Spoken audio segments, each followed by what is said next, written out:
Hello and welcome back to my channel. I am Christy Vann with VANNtastic Finances, and on this channel I teach velocity banking. So today I am going to be talking about a Colorado couple. They are precious. They're in their 40s. They have student loan galore, and I know a lot of you guys have student loans. So first I'm going to talk about if they were to go to a credit union and pick up a personal line of credit, also known as a PLOC, and how that we could rid their debt with just having that. So let's start with their income is at $10,000, their expenses at $7,000, they have debt of $755,000, and their cash flow is $3,000. Now I explained to them that they may not be able to move into a first lien HELOC just yet because their home, they recently purchased it. The value is at $600,000 and their balance is $560,000. So we're right on the line of the 90% there. They may be able to, they're going to talk with the first lien company, First Savings Bank, and they're going to find out if they're going to be able to do that or not. So, but we're going to pretend first that they did not get the first lien and how we would work their debt out anyway, because it doesn't matter. Either way, we can do this. So, the student loan, one's $90,000, one's $80,000, and then they have an IRS debt of $25,000. You always want to get rid of the IRS first because they're ridiculous with their penalties, they're ridiculous with their fees, and their interest. So my advice is to get rid of them first thing because they are just ridiculous and they don't play a fair game. So we want to knock this one off first, which is what we're going to be talking about with this PLOC, and here we go. So if they go to the bank and they get a PLOC, let's say it's $25,000, which should be pretty easy for them, they will come over here and wipe out their IRS debt. Okay, so that would be gone with the payment. Why? Because when we do an income transfer into a line of credit, it satisfies the payment. There is no payment on the HELOC, and this payment's been wiped out because you paid it off, okay? So when I figured the expenses here, that is because we took that IRS payment of the $450 and we took it off, so we don't have to pay that anymore, right? Okay, so the income goes in, it brings your balance down to $15,000, then your expenses will come out of $65.50. That leaves your balance at $21,550. Now, I added interest at 20%. That's not going to happen. With a PLOC, you're looking at usually 7 to 11% max. You know, if you've got low credit, you might go to 15%, but 20% I've not heard of, but I wanted to give an unrealistic view of how high interest, that even if the interest is high, you're still going to make it, okay? So the interest at 20% on the $21,550 is $354. Not only is the percentage rate unrealistic, but I took it off of the one balance. When you deposit or when you transfer your money into a line of credit, it brought it to $15,000, right? Well, this is the average daily balance that they go off of. So one day it's $15,000, one day it's $21,550, and in the middle, you've got it all different amounts because you've got all of the expenses coming out slowly throughout the month. So this is high regardless of the rate I put on here. It's just high because it's not going to set at $21,000. Does that make sense? Okay. Now, when you add the interest in, we're at $21,904. You come in month 2, throw in $10,000.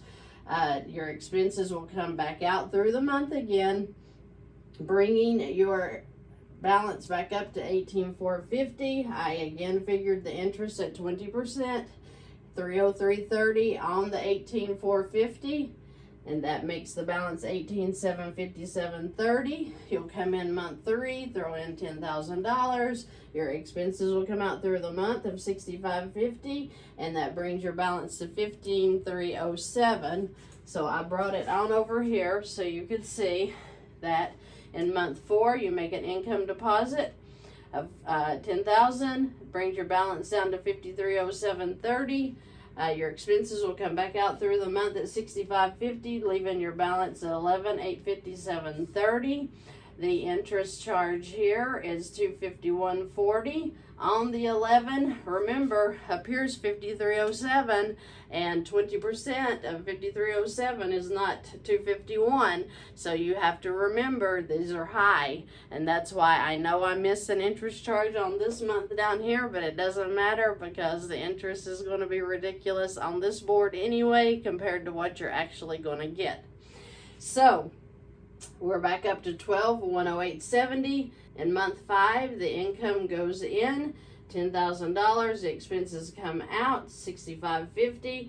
Your balance is $8,658.70. In month 6, it's a payoff. You are only paying your $7,000 in expenses, which is $65.50 in expenses actually.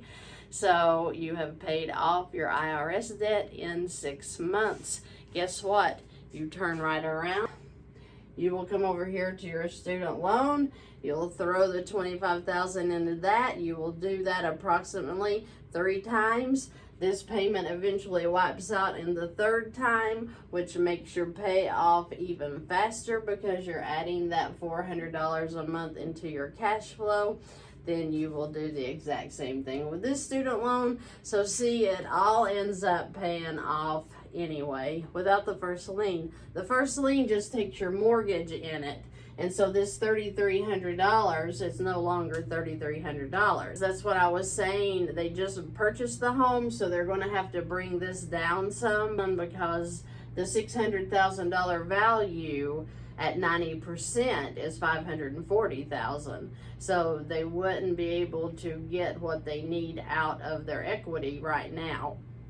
But if they just work on this by doing this, maybe they could take the PLOC and pay on to this to get that down so that after the 6 months is up, then they would be able to go in and grab that mortgage with a first lien. When you figure the interest into the HELOC that they would have for the $540,000, then you're looking at under a 10-year payoff period, because I always account for emergencies. Life will happen, so you know it may be 7 to 8 year payoff on the mortgage alone, but you know you might decide to go on vacation once a year, and that is okay. It's okay to enjoy your life. YOLO, right? We only live once. So let's enjoy the time we have with our families. Let's enjoy the time we have when our children are little, so that when they're grown we can have memories with them, and then as we get grandkids we can make more memories. We don't want to just be stuck by debt, okay? I don't want to be tied down where I can't go on vacation. I don't want to be tied down because of debt. And the HELOCs, when you have cash flow and they have good cash flow like this, there's no reason that they should feel stuck. When they find the financial peace after either doing the PLOC or getting the first lien HELOC, gain your financial peace by getting your debt under control. Don't let your debt control you. You control it by putting your money in the places you should be putting it instead of in the places where they told us to put it, okay?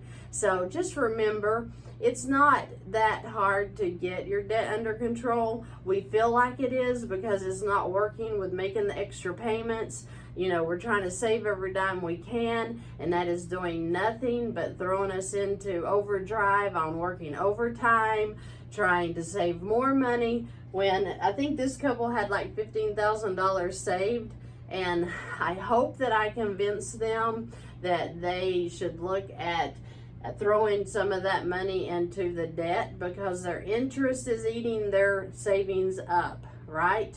Because if you've got savings sitting in the bank loves you because they are drawing interest off of other people because they're loaning your money out by 90% almost, right?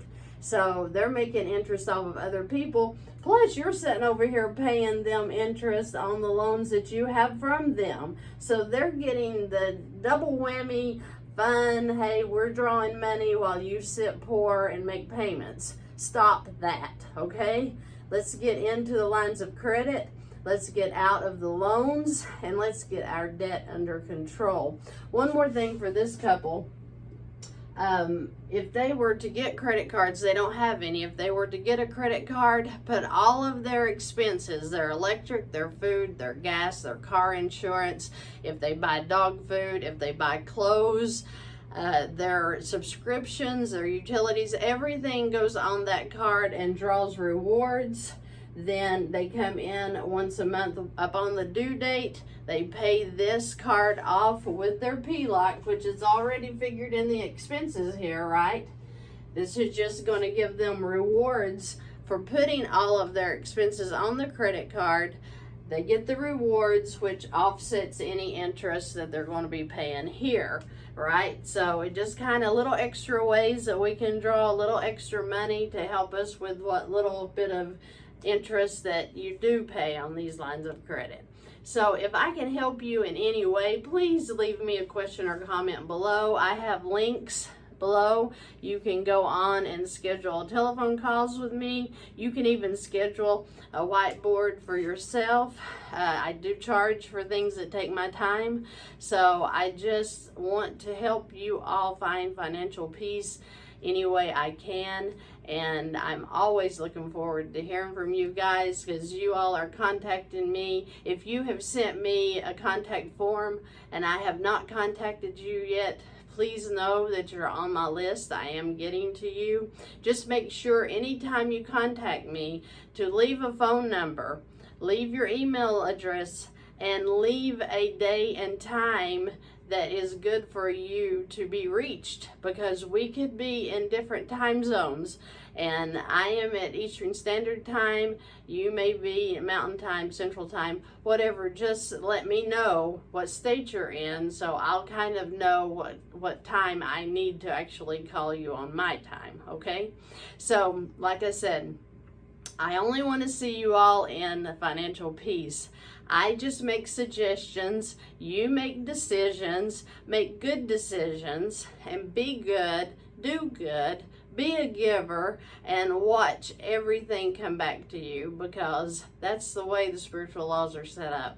And I am so glad that you watched me today, and I look forward to seeing you in the next video.